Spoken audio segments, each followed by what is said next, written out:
여러분 안녕하십니까? 뉴스투데이 제주입니다. 최근 불볕더위가 이어지면서 이른 새벽부터 밭일을 나가는 농민들이 많은데요. 새벽에 도로를 달리던 경운기를 승용차가 들이받아 70대 노인 2명이 크게 다치는 사고가 있었습니다. 이소현 기자의 보도입니다. 경운기 운전석 부분과 짐칸이 두 동강이 났습니다. 바퀴는 빠져버렸고 길바닥은 기름으로 범벅이 됐습니다. 사고가 발생한 건 어제 새벽 5시 10분쯤. 왕복 4차선 도로에서 중앙선 쪽인 1차로를 달리던 경운기를 뒤따라오던 승용차가 들이받은 겁니다. 경운기에 타고 있던 70대 부부로 추정되는 노인 2명이 머리를 크게 다쳐 의식불명 상태에 빠졌습니다.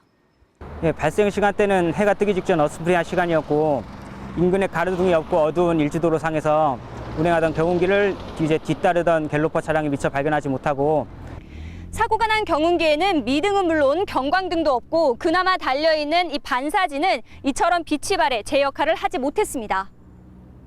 우리가 차가 너무 많이 다녀서 저희가 여기 속도로 하려고 그냥 카메라만 하려고 힘든 어둡죠, 밤에는.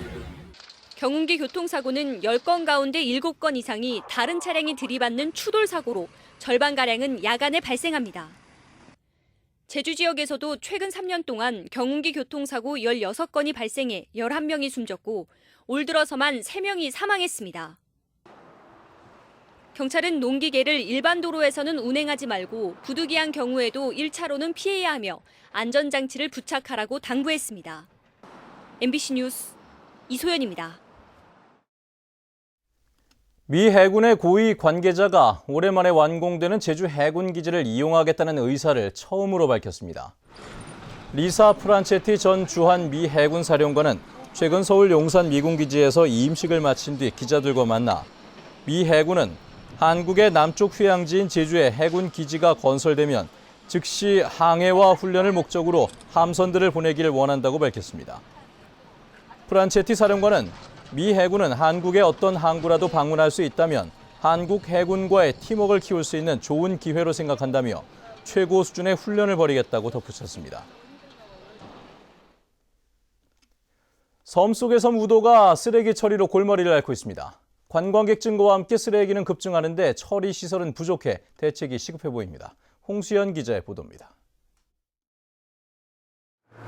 푸른 바다가 넘실대는 우도. 여름 피서관광 성수기인 요즘 평소보다 갑절 많은 하루 평균 7천여 명의 관광객이 찾고 있습니다. 올 들어서만 벌써 100만 명을 돌파했고 연말까지 200만 명에 이를 전망입니다. 관광객이 급증하면서 비상이 걸린 건 바로 쓰레기 처리 문제입니다.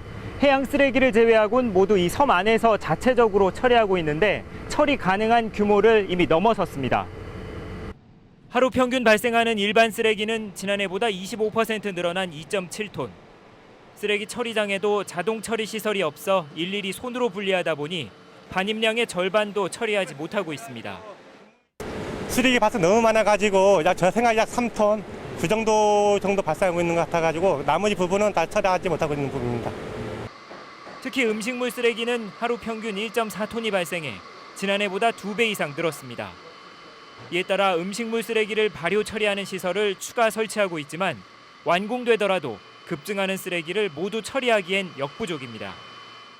그 주민 수에 따라 가지고 예산이 반영되는 부분들이 있는데 우도 같은 경우에는 거의 올해 같은 200만 명이 들어오고 그러니까 그 관광객 편의 시설이나 쓰레기 처리 시설이나 그게 많은 돈이 필요합니다.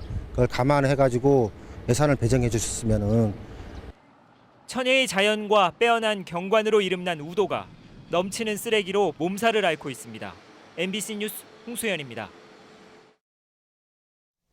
의료 민영화 저지 제주도민 운동본부는 성명을 내고 영리병원이 도입되어야 제주도가 발전하는데 왜 반대하는지 답답하다는 김무성 새누리당 대표의 발언은 제주도민을 미개한 사람으로 취급해 반대 목소리를 폄훼한 것이라고 주장했습니다.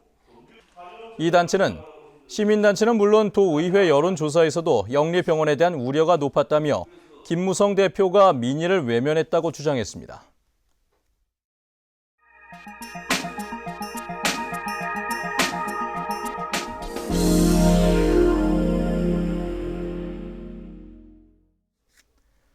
버스도 다니지 않는 농어촌 외딴 마을 주민들이 100원만 내면 택시를 탈 수 있게 되자 일상생활이 달라지고 있습니다. 목포 MBC 최진수 기자의 보도입니다. 농어촌 버스도 다니지 않는 외딴 마을. 하지만 지난 5월부터 100원만 내면 택시를 타고 필요한 일을 볼 수 있게 됐습니다. 농협에 가고, 면회도 가고, 또 병원에도 가고. 올해 상반기 동안 전남 도내 11개 시군 250개 마을에서 14만여 명이 100원 택시를 이용했습니다. 전라남도가 상반기 이용 실적을 분석한 결과 70% 이상이 병원이나 시장에 갈 때 이용한 것으로 밝혀졌습니다. 100원을 뺀 나머지 차액을 자치단체가 준 예산은 상반기에 16억 원 정도. 이 때문에 이용률이 낮은 벽지 농어촌 버스 노선을 폐지하고 거기에 보조하는 손실 보상금을 100원 택시에 지원하는 방안도 검토되고 있습니다. 비효율적인 농어촌 버스 벽지 노선을 줄이고 마을 택시로 대체해서 농어촌 주민들의 교통수단으로 대체할 계획이 있습니다. 자치단체별로 지역 특성이나 시행 시기가 달라 지원 수준과 이용률 등이 다소 차이나는 점도 있습니다. 그 시행착오들을 최소화하기 위해서 그 시군 담당자들을 한 2달에 한 번 정도씩은 불러서 계속 회의를 하고 있습니다.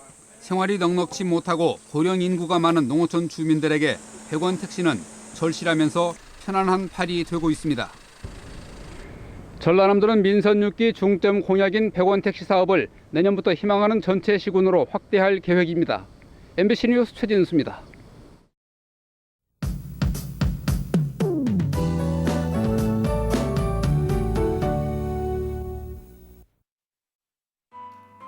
네, 일부 지역에 내려졌던 폭염특보는 모두 해제됐습니다. 이 폭염의 큰 고비는 넘겼는데요. 하지만 북서부 지역에는 밤사이 열대야가 나타난 가운데 오늘도 어제만큼 무더운 날씨가 이어지겠습니다. 내일은 남서쪽에서 다가오는 기압골의 영향을 점차 받겠는데요. 오후부터 비가 시작돼 5에서 20mm 정도의 강수량이 예상되고요. 비가 내리면서 더위는 조금 누그러질 것으로 보입니다. 한편 오늘도 집에서 나오실 때는 강한 자외선에 잘 대비하셔야겠습니다. 다음은 자세한 지역별 날씨입니다. 네, 현재 북부 지역의 기온 23도에서 27도 보이고 있고요. 낮 기온은 30도에서 31도가 예상됩니다. 서부 지역도 낮 기온이 31도까지 오르면서 어제만큼 덥겠고요. 남부 지역의 기온 25도 내외로 출발해서 32도까지 오르겠습니다. 네, 동부 지역은 예년 이맘때와 비슷한 기온을 유지하겠습니다. 오늘 아침 산간 지역에는 뿌연 방무가 낀 곳이 있지만 차량 운행에 큰 불편함은 없겠고요. 섬 지역 구름 많은 가운데 기온은 30도 안팎까지 오르겠습니다. 네, 해상에는 물결이 약간 높게 일겠습니다. 현재 대부분 공항에 구름의 양이 많은 모습입니다.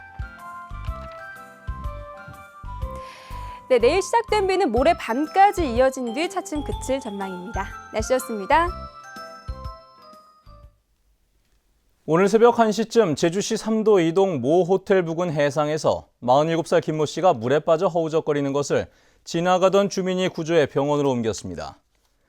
해경과 소방당국은 김 씨가 술을 마신 뒤 방파제에서 발을 헛디뎌 미끄러졌다는 말을 바탕으로 사고 경위를 조사하고 있습니다. 어제 오후 6시 10분쯤 서귀포시 표선면의 한 양계장에서 화재가 났습니다.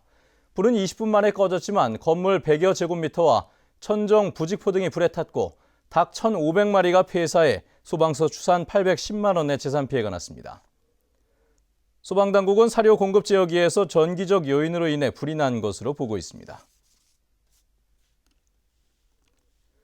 오늘 새벽 0시 20분쯤 제주시 한림읍 옹포리 해상 갯바위에서 제주 선적 0.7톤급 비양도 어장 관리선인 민호가 좌초돼 해양경찰이 옹포 폭우로 예인했습니다. 해경은 정치망을 피하려다 갯바위에 부딪혔다는 선장의 말을 바탕으로 정확한 사고 경위를 조사하고 있습니다.